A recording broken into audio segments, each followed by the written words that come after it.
नमस्कार बच्चों, कक्षा 8वीं के तीसरे अध्याय चतुर्भुजों को समझना के तीसरे लेक्चर में आप सबका स्वागत है। आज इस लेक्चर में हम प्रश्नावली 3.1 के 5 से 7 तक सवाल हल करेंगे। प्रश्नावली 3.1 का 5वां सवाल, समबहुभुज क्या है? समबहुभुज क्या है? ये हमने वैसे पहले लेक्चर में इसके बारे में विस्तार से पढ़ चुके हैं। तो यानी क्या है समबहुभुज? जिस बहुभुज के सभी भुजाएं और सभी कोण आपस में क्या हो, बराबर हो। सिर्फ भुजाएं ही नहीं, जिस बहुभुज के सभी कोण भी आपस में बराबर हो। जिस बहुभुज के सभी कोण तथा सभी भुजाएं बराबर हो, वो बहुभुज क्या कहलाता है? समबहुभुज। अब यहाँ देखो, दो नाम लिए गए, सभी कोण और सभी भुजाएं। सभी कोण बराबर हैं तो इसे समकोणिक कहते हैं, समकोणिक। और जब सभी भुजाएं बराबर हैं तो इसको क्या कहते हैं? समभुज। तो ये भी कह सकते हैं कि समबहुभुज जो बहुभुज समकोणिक तथा समभुज हो, वो क्या कहलाता है? समबहुभुज। अब आगे, एक समबहुभुज का नाम बताइए जिसमें 3 भुजाएं हों। यानी 3 भुजाओं का बहुभुज। 3 भुजाओं का बहुभुज कौन सा होता है? त्रिभुज। यानी 3 भुजाएं हों। 3 भुजाएं। तो 3 भुजाओं का बहुभुज क्या आएगा? 3 भुजाओं का समबहुभुज। समबहुभुज। अब 3 भुजाओं का देखो, 3 भुजाओं से तो त्रिभुज हो गया, और समबहुभुज जिसकी भुजाएं भी और कोण भी बराबर है, तो ऐसा त्रिभुज कौन सा है? समबाहु त्रिभुज ही। समबाहु त्रिभुज। समबाहु त्रिभुज के तीनों कोण बराबर होते हैं, जो कि प्रत्येक 60-60 डिग्री के होते हैं, तीनों कोण। और तीनों भुजाएं ही भी बराबर होती है। तो सबसे छोटा समबहुभुज कौन सा होता है? समबाहु त्रिभुज। उसके बाद दूसरा है 4 भुजाएं। जिस बहुभुज की 4 भुजाएं हों, 4 भुजाएं। अब ऐसा समबहुभुज कौन सा होगा?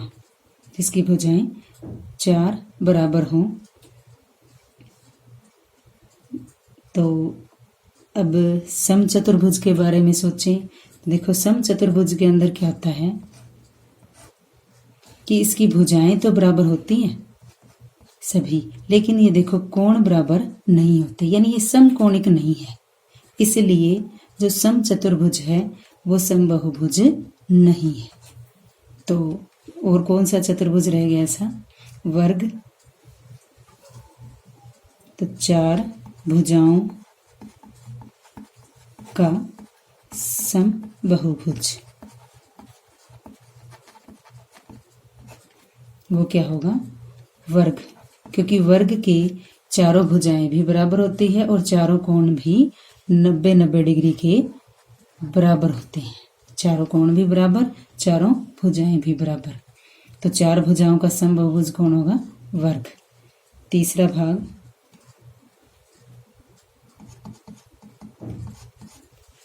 6 भुजाएं।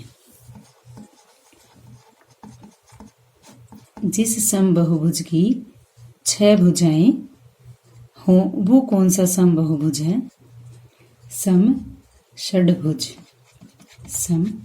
समषड्भुज यानी 6 भुजाओं का बहुभुज, और जिसकी जो समबहुभुज हो, तो क्या है? समषड्भुज। आइए अब छठा सवाल हल करते हैं। निम्नलिखित आकृतियों में x कोण का माप ज्ञात कीजिए। यहाँ हमें आकृतियाँ दी हुई हैं और इसमें x का मान ज्ञात करना है। तो पहला भाग देखें, ये भाग किस प्रकार की आकृति दी गई है हमें यहाँ पे? चतुर्भुज। देखो 4 भुजाएं हैं, तो एक ऐसी आकृति है चतुर्भुज। अब चतुर्भुज के अंतः कोणों का योग कितना होता है? 360 डिग्री। चतुर्भुज के अंतः कोणों का योग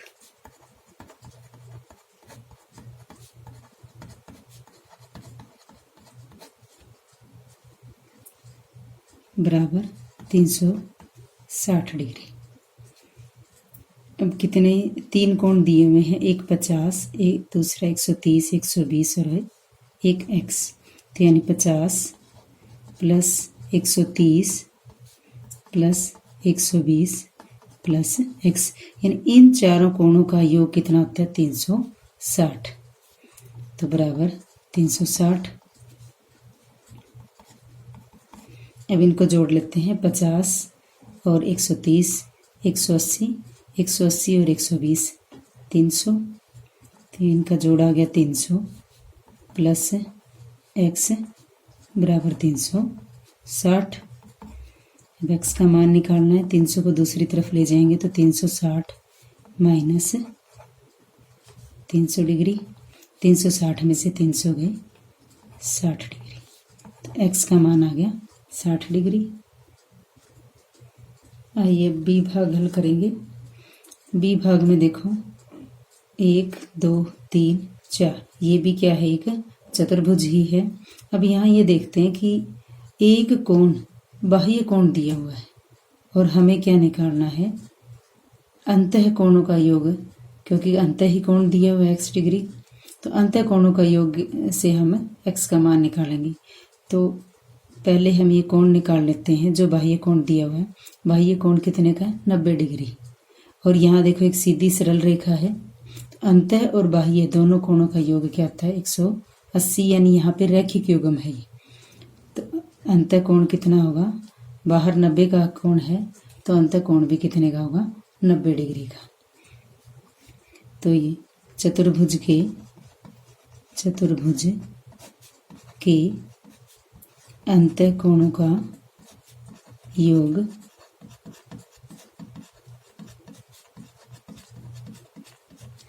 बराबर 360 डिग्री।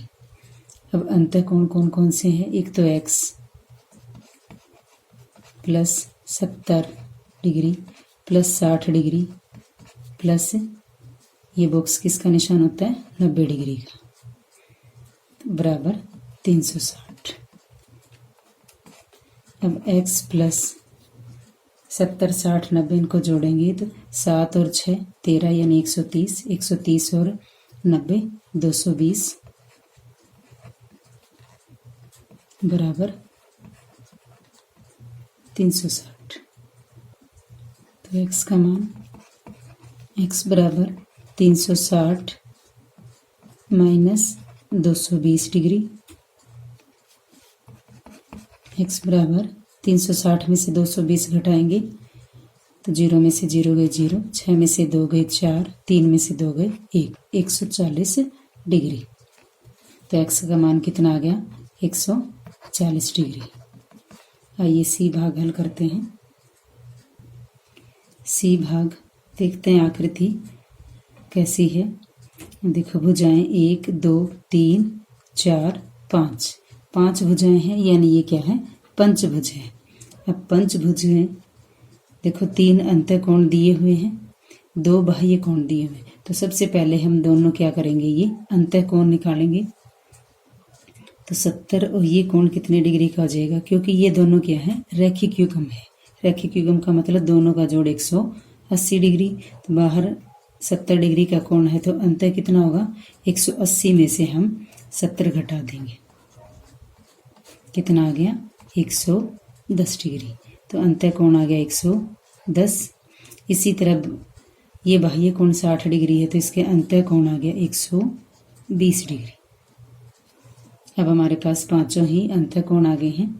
तो पंचभुज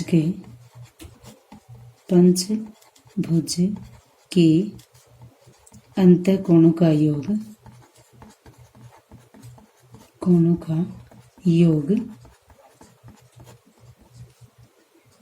कितना होता है? वही फार्मूला याद रखना हमें। फार्मूला क्या था? n - 2 गुणा 180। n का मान यानी भुजाओं की संख्या 5, 5 में से 2 गए 3 गुणा 180, यानी n का मान हमारे पास यहाँ क्या है 5 है। तो 18 3 54 यानी 540 डिग्री। तो ये आ गया पंचभुज के अंतःकोणों का योग 540 डिग्री।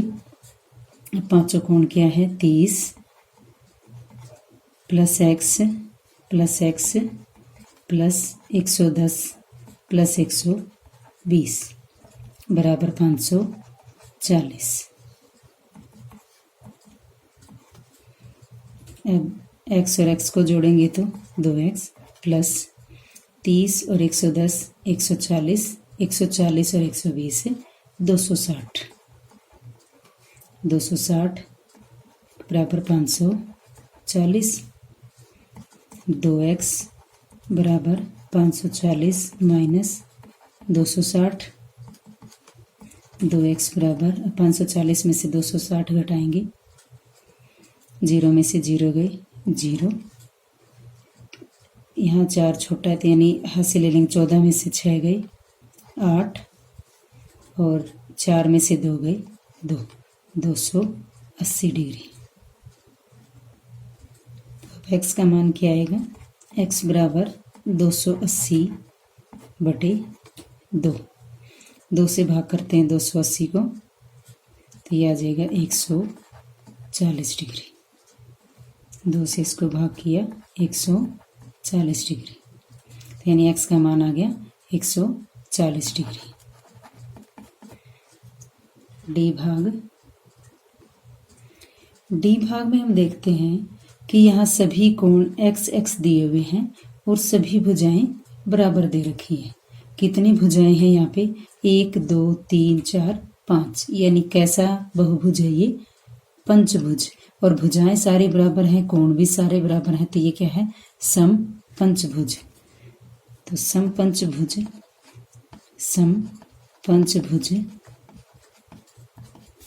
के अंतःकोणों का योग, अंतःकोणों का योग।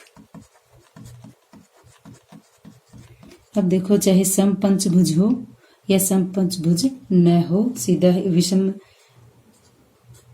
पंचभुज हो तो भी क्या है अंतःकोणों का योग कितना रहेगा 540 ही। कोणों के योग पर इसका कोई फर्क नहीं पड़ेगा।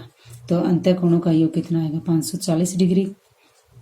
प्रत्येक कोण कितने का है x का, तो x जमा x 5 बार ले लेंगे x को बराबर 540। 5 बार x को जोड़ेंगे तो 5x बराबर 540 और x बराबर 540 बटे 5। अब 540 को 5 से भाग कर लेंगे, 5 एकम 5, 5 में से 5 के 0, 4 उतारेंगे, ये छोटा नहीं जाएगा, ऊपर से 0 उतार लिया, 40, 5 8 40, कितना आ गया 108। x का मान कितना आ गया 108 डिग्री, यानी प्रत्येक कोण जो समपंचभुज है उसका प्रत्येक कोण कितने डिग्री का है 108 डिग्री का। आइए अब 7वां सवाल हल करते हैं। 7वां सवाल के 2 भाग दिए हुए हैं। ज्ञात करना है x जमा y जमा z, यानी इन तीनों कोणों का योग ज्ञात करना है। अब x y z कहाँ है, ये कोण बाह्य भाग में कोण है, यानी बाह्य कोणों का योग ज्ञात करना है। अब अंतः कोण हमें 2 कोण दिए हुए हैं त्रिभुज में, एक कोण 30 डिग्री का है, दूसरा कोण 90 डिग्री का है। तो हम सबसे पहले क्या करेंगे, त्रिभुज के तीनों कोणों के योग से हम तीसरा कोण ज्ञात करेंगे, तभी हम ये तीनों बाह्य कोण ज्ञात कर सकते हैं। तो त्रिभुज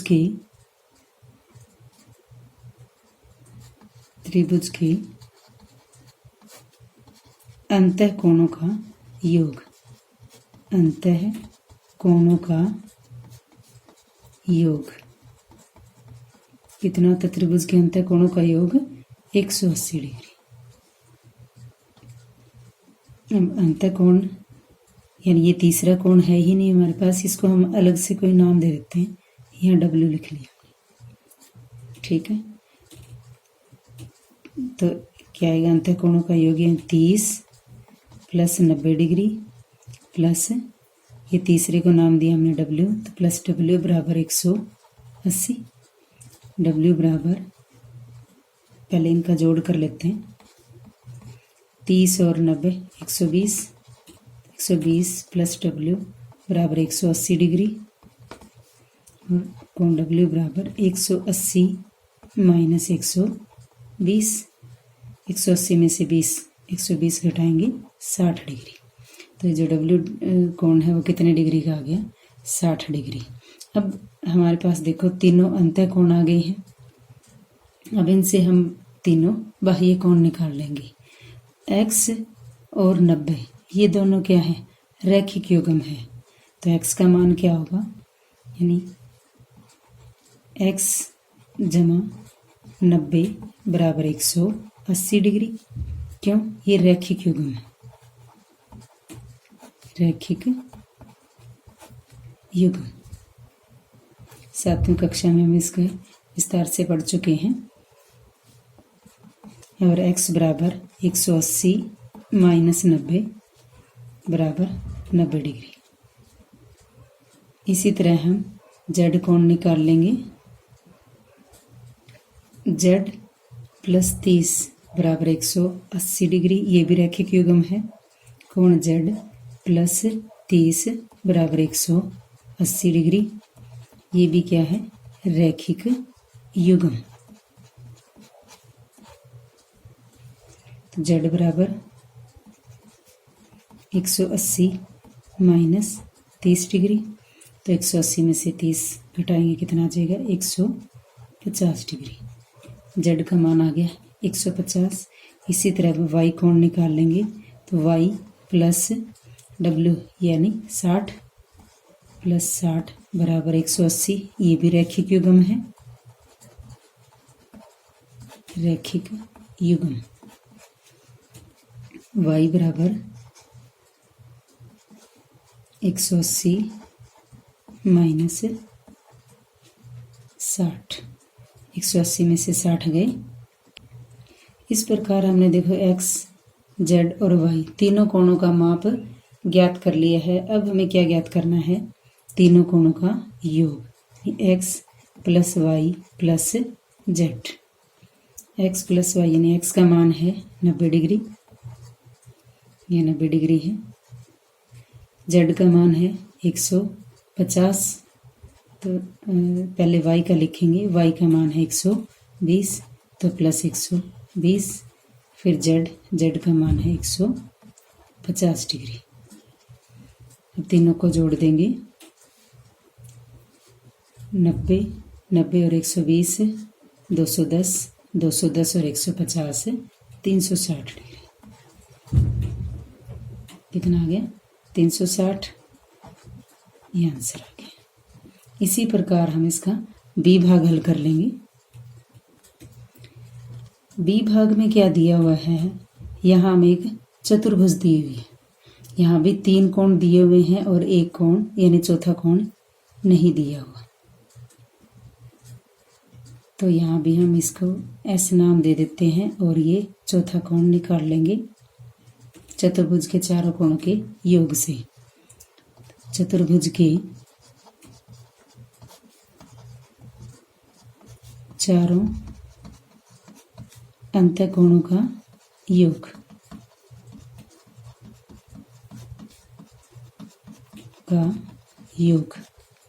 बराबर 360 डिग्री। अब 3 कोण दिए हुए हैं, 60 प्लस 80 प्लस 120 और चौथा क्या मान लिया हमने, S। चारों का योग 360, 60 80 140, 140 120 260 प्लस S बराबर 360 और S बराबर 360 डिग्री माइनस 260 डिग्री। ये आ गया 360 में से 260 गए 100 डिग्री।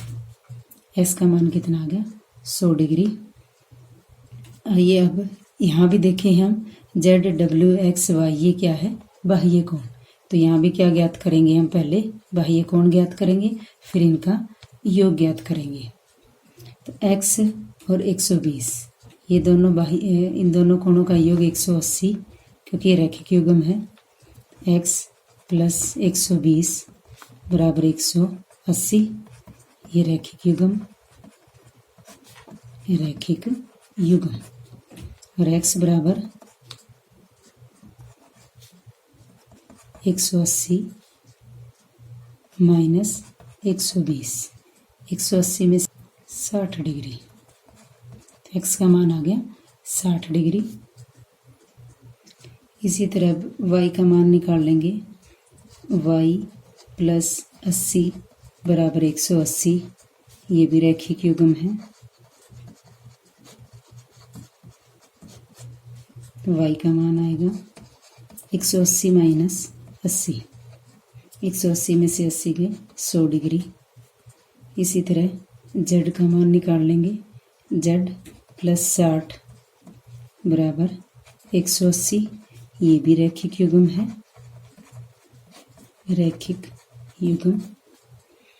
और z बराबर 180 माइनस 60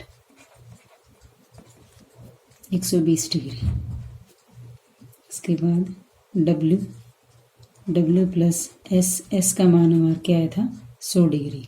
तो w प्लस 100 बराबर 180, ये भी रैखिक युग्म है,